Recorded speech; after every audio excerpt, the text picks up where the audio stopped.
거품설에 시달리는 한 장수가 있습니다. 이 장수는 정사의 열전은 있지만 140자 남짓이고 그조차도 반절은 이 장수 사후의 딴 얘기들로 채워져 있습니다. 바로 조운인데요. 우리가 알고 있는 조운의 이미지는 소설 연의에서 가공된 게 대부분이고 정사 기록이 너무 미약하여 배송지가 조운전 주석으로 단 조운별전을 많이 참고해야 됩니다.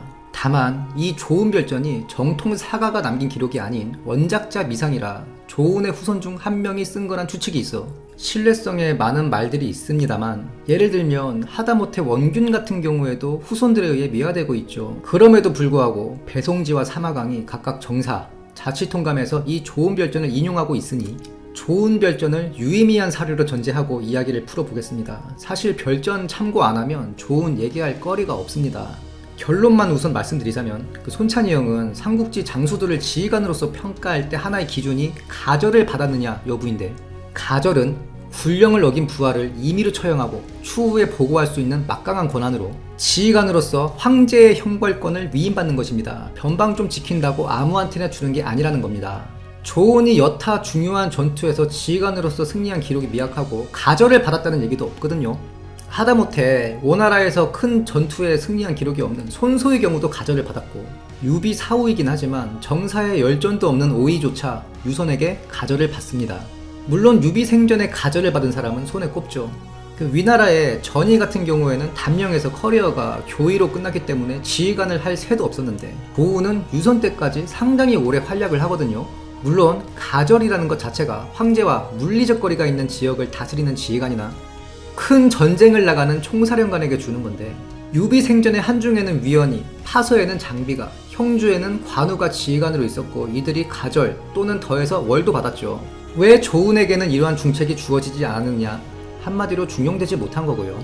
조운이 중용되지 못한 이유에 대해서는 혹자는 가문이 한미하기 때문이라 얘기하기도 하는데, 손찬희 형은 개인적으로 동의하지 않고요. 유비군에 한미한 가문으로 출세한 사람들이 많습니다.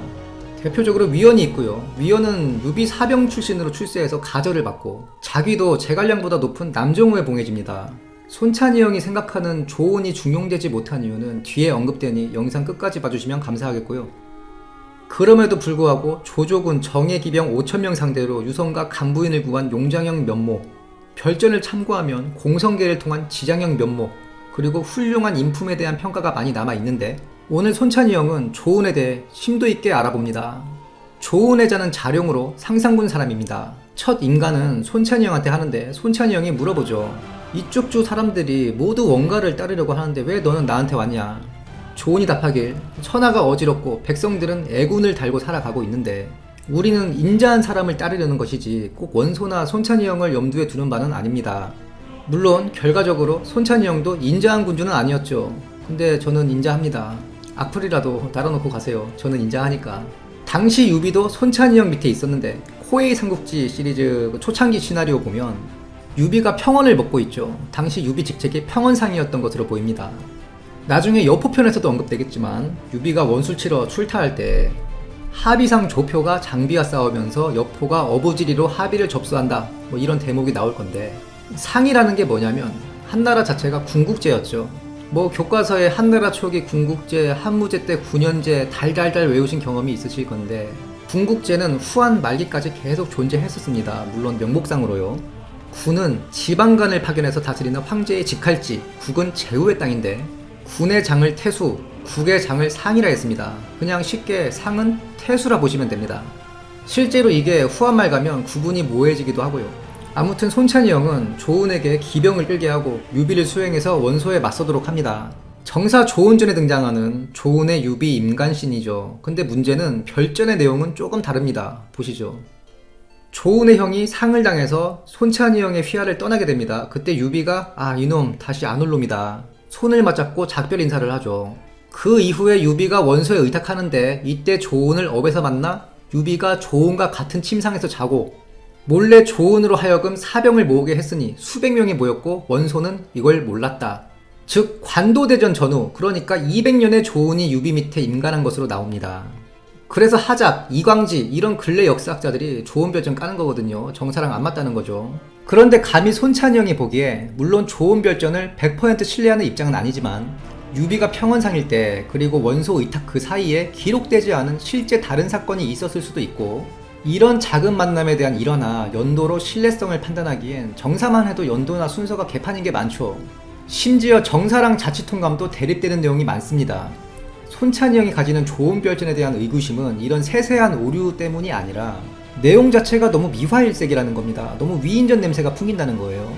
무슨 계암보신찬도 아니고. 그리고 조은의 커리어 하이가 나옵니다. 바로 당량에서의 싸움, 즉 장판에서 아두를 구한 일인데요. 연희에서는 호알 100만 대군으로 나오는데 실제 5천 정예 기병대였죠. 이 5천 기병대 사이에서 아두와 간부인을 구한 일인데, 이 5천이라는 숫자가 적게 느껴지실 수 있겠지만 손책의 강동을 5, 6천 군사로 평정했습니다. 한 주를 평정할 수 있는 병력이에요. 게다가 보기도 아니고 순수 정예 기병.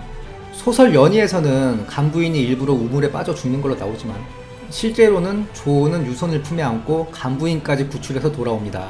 이때 조은이 보이지 않자 어떤 사람이 고발을 하는데 조은이 북쪽으로 튄 걸 봤다. 그러자 유비가 수국을 집어던지면서 조은이 그럴 리 없다 라고 합니다. 소설 연희에서는 이걸 각색해서 아두, 즉 유선을 집어던지는 걸로 나옵니다. 진수가 평하기를 조은을 하우영에 빗댔는데 아마 주군의 자식을 구한 공통점이 있기 때문이라 추측합니다. 유방 유비 평행 이론설을 지지하는 하나의 일화인데, 그 유방 실제 이름 유계조, 한나라 고조. 유방이 팽성에서 항우한테 쫓길 때도 처자식을 다 버리고 도망갔습니다. 마치 유비가 조조한테 쫓길 때처럼요. 유방이 마차를 타고 도망가는데 마차를 몰던 장군이 하우영이었습니다. 그때 하우영이 마차를 몰면서 도망가다가 유방의 자식들을 발견하고 마차에 태웁니다. 그런데 마차가 느려지니까 유방이 자식들을 발로 차서 마차에서 떨어뜨려요. 이걸 하우영이 다시 죽습니다. 계속 이걸 반복하니까 유방이 심지어 하우영도 죽이려 하죠. 그러니까 하우영이 하다못해 짐승도 지자지 귀할 줄 아는데 네가 사람 새끼냐며 일갈을 하는데, 그때서야 유방이 쫄았는지 그냥 자식들을 태웠다고 합니다. 하우영과 조은이 군주의 자식을 구한 용장이라는 거죠. 그리고 형주 남군을 평정하고는 개양태수로 부임을 하는데요.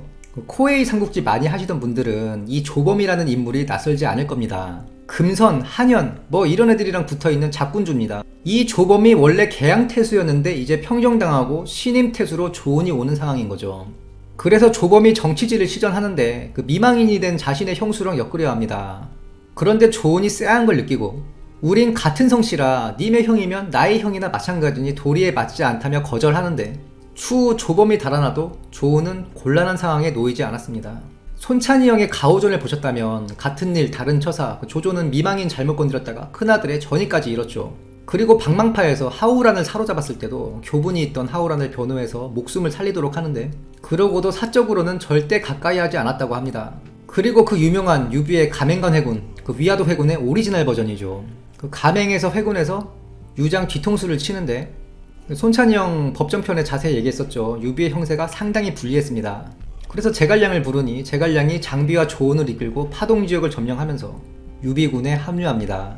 이때 파동지역이 다 제갈량한테 넘어간 게 그 유장의 항복에 영향을 미쳤을 거라 추측이 됩니다. 유장한테 보낸 법정의 편지에 그렇게 나오거든요. 그 님 땅 3분의 2가 유비 수중에 떨어졌으니 게임 끝났다. 목숨만은 살려드릴게. 그리고 조은 별전에 따르면 조은은 다시 한 차례 유선을 구합니다. 당시 형주 대열을 빌미로 송건의 여동생과 유비가 혼인을 하는데요. 우리가 아는 손상향이라는 이름은 창작이고 그냥 이름은 전에 내려오지 않는 송건의 여동생입니다. 이 송건의 여동생이 성격이 포악해서 오나라 출신 호위무사들을 데리고 법을 어기면서 사는데, 유비도 이 손부인 때문에 병고가 일어날까봐 걱정을 하죠. 결국 별거를 시작하는데요. 화양국지에 따르면 손부인이 고성을 보수해서 거기 기거했다. 참고로 그 화양국지는 인물 중심이 아니라 지형, 건물, 특산품 뭐 이런 거 위주로 기술해 놓은 일종의 지방 역사서입니다. 그리고 조은 별전에 따르면 유비가 조은을 신뢰해서 쉽게 얘기하면 손부인 감시를 시킨 것 같습니다. 그리고 법정도 얘기하죠. 손부인 돌려보내라. 골치 아프다. 그래서 돌려보내기로 하는 것 같은데, 문제는 손부인이 아두, 즉 유선을 볼모로 데리고 가려고 합니다. 그때 조은과 장비가 군사를 이끌고 가서 유선을 데리고 오죠. 또한 조은 별전에 조은의 미담이 나오는데, 입촉 후에 그 유비가 성도 인근 땅을 부하들한테 나눠주려 하죠. 그러자 조은이 곽거병의 예를 들며 여기 사람들은 전란을 처음 겪었는데 땅까지 뺏으면 안 된다. 그 말을 들은 유비가 조은의 의견을 따랐다 라고 나옵니다. 그리고 문제의 그 별전에 기록되어 있는 그 조은의 전공 공성계와 황충장군 구하기, 물론 이 이야기들은 교차 검증이 안 됩니다. 다른 1차 사료에 나와 있지 않다는 건데요. 군공에 관한 거라 조은전뿐만 아니라 최소 장익이나 황충열전에 언급될 만한 이야기인데 없다는 거죠. 그럼에도 불구하고 사마광은 이 내용을 자치통감에 일부 인용하였습니다. 먼저 라이언 일병 구하기 삼국지판이죠. 황충장군 구하기. 우선 확실히 할 건 별전에서도 황충의 목숨을 구했다라는 내용은 안 나옵니다. 황충의 목숨을 구했다는 내용은 소설 연의에만 나오죠. 그러나 황충이 안 돌아와서 수색을 나갔다고는 나오기 때문에 그냥 편의상 이 일화를 황충 구하기로 얘기하겠습니다. 유비가 한중에서 조조하고 대치할 때 황충이 적의 군량을 탈취하는 작전을 수행하는데요. 그 황충이 돌아오지 않자 조은이 기병 수십 기만 거느리고 수색을 하는데 조조의 대군을 만납니다. 그 소수 기병을 귀신같이 몰아서 조조군을 능욕하고 장저가 또 없는 걸 확인하고 다시 적진영으로 가서 장저까지 구출했다. 그리고 공성계가 나오는데 공성계란 손자병법 패전계의 32개로 성을 비워서 적을 기만하는 전법입니다. 소설 연의에 제갈량이 절체절명의 위기를 맞았을 때 성문을 활짝 열고 검은굴을 느긋하게 켜자 사마이가 이를 보고 복병이 있을 거라 생각하고 퇴각하였다라는 장면이 나오는데요. 허구입니다. 아무리 소설이지만 처음부터 끝까지 말이 안 됩니다. 그냥 몇백 정도만 선봉으로 개돌시키거나 화살만 쏘아대도 끝날 일을 하다못해 포위라도 했어야죠. 제갈량이 분명 거기 있는데.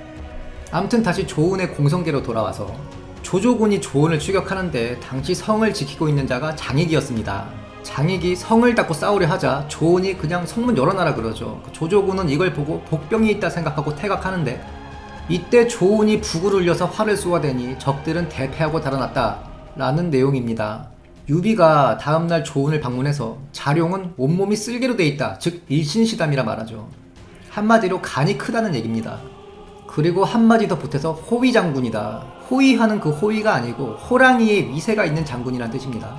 이 두 일화는 상당히 비중 있는 일화임에도 불구하고 조은전, 황충전이나 장익전에 언급되지 않아서 지지받지는 못하고 있습니다. 조은은 정세를 판단하는 면모가 있었는데 관우사후에 유비가 이릉대전을 일으키려 하자 조은이 말리죠. 우리의 주적은 위나라고 지금 오와 싸우면 쉽게 멈출 수가 없다. 그런데 유비는 그 말을 듣지 않고 촉 물자와 병력을 몰빵해서 전쟁을 일으키고 쉽게 패전하고 마는데 조은이 병사를 일으켜서 패배한 유비를 맞이하니 육소는 위에 빈집털이가 걱정된다며 군사를 물려 돌아갔다는 후문입니다. 혹자들은 이것이 조은의 위상을 보여주는 한 면모라고 말하기도 합니다.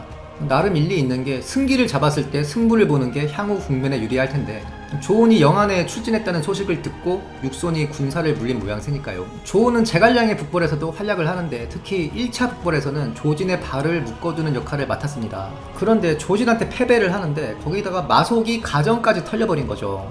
정사 조은전에 따르면 조은과 등지의 병력이 약했으므로 조진에게 기곡해서 패했지만 군대를 잘 통솔해서 굳게 지켰으므로 대패에 이르진 않았다라고 나오고 조은별전에서는 제갈량이 이것에 대해 묻습니다. 가정의 대패에서는 병사와 물자를 많이 잃었는데 기곡에서는 잃은 게 없으니 어떻게 된 건가? 등지가 답하죠. 조은이 직접 후방을 방비하고 병장기와 물자를 버리지 않았으니 병졸들이 상할 이유도 없었습니다. 그래서 제갈량이 남은 군수물자 중 일부 비단을 촉의 가신들에게 나눠주도록 하자 조은이 전쟁 지고 왔는데 포상이 무슨 말이냐며 다른 사람들에게는 좋다 말았을 미담을 남깁니다. 이게 미담이고 우리가 조은을 좋아하는 이유 중 하나일 겁니다.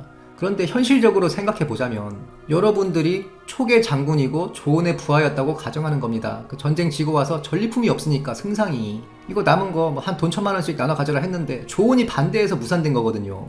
그 조은이 때문에 저거 못 받았다라는 생각 들지 않겠습니까? 입촉 이후에 유비가 땅 나눠준다 할 때도 그렇고요. 조은이 다 반대했습니다. 조은의 평가를 보면 사람을 깊게 사귀지 않는 면이 보이는데 쉽게 말해 정치질을 못했다는 겁니다. 자기 사람도 챙기는 게 없고 심지어 조범의 사례를 봐서도 진짜 정치질 쩌는 사람이라면 조범 같은 지방 호족 자기 뒷배로 만들어버리겠죠. 하우란도 마찬가지죠. 목숨을 빚진 사람인데 충성 안 하겠습니까? 마치 장음이 자기한테 불편한 짓을 한 서성을 챙기고 송건이 방문한다 하자 처첩들 옷 쌈마이 배로 갈아입힌 이런 정치질을 조은은 너무 할 줄 몰랐습니다. 사실 그래서 우리가 조은을 좋아하는 거겠죠. 사실 조은은 개인의 영달만을 생각했으면 조조군에 임관하는 게 더 좋지 않았나. 촉의 정치 상황을 보면 ik주파, 형주파, 자기 사람 이런 면모가 좀 보이거든요. 제갈량이 법정과의 분쟁을 피한 사례라든지 나중에 이영과의 대립 이런 걸 보면 말이죠. 그런데 위나라 같은 경우에는 물론 후대에 가면 사마이 편, 조상편 막장이 되지만 조조 생전에는 감히 누구도 붕당 행위를 하거나 하지 못했거든요. 그러다 다 골로 갑니다. 실제로 조조 휘하에 출세한 장수들 보면 딱히 큰 정치질이나 명성, 자기 사람 이런 거 없이 심지어 한미한 가문이라도 묵묵하게 자기 할 거 하는 사람들이었습니다. 그 사교성 없는 가우도 중용됐었거든요. 그런데 총나라 마속을 보면 유비가 쓰지 말라 했어도 결국 자기 사람 쓰잖아요. 조우는 유선에 의해 순평후의 시호를 받았는데 그 시호 장명법을 고려하면 순은 온순하다 할 때 순이고 평은 평등할 때 평입니다. 즉 평소 조은의 품행이 시호에 영향을 미친 것을 보면 손찬희 형은 조은별전에서 품행이나 미담에 관한 건 사실에 가까울 수 있다 보고, 다만 이런 품행과 미담들이 오히려 조은의 출세에 딱히 좋은 영향만 미친 것은 아니다. 그리고 공성계나 황중장군 구하기 같은 군공은 그 사실이라 보기 어렵다는 생각입니다. 조은의 능력을 평가하기엔 조은이 너무 요직을 받지 못했습니다. 이게 참 아쉬운데요. 그 혹자는 형주를 관우가 아닌 조은에게 맡겼어야 했다라고도 하죠. 그런데 조은에게는 그런 기회조차 없었습니다. 이게 참 아쉬워서 평을 하기가 너무 어려운 장수입니다.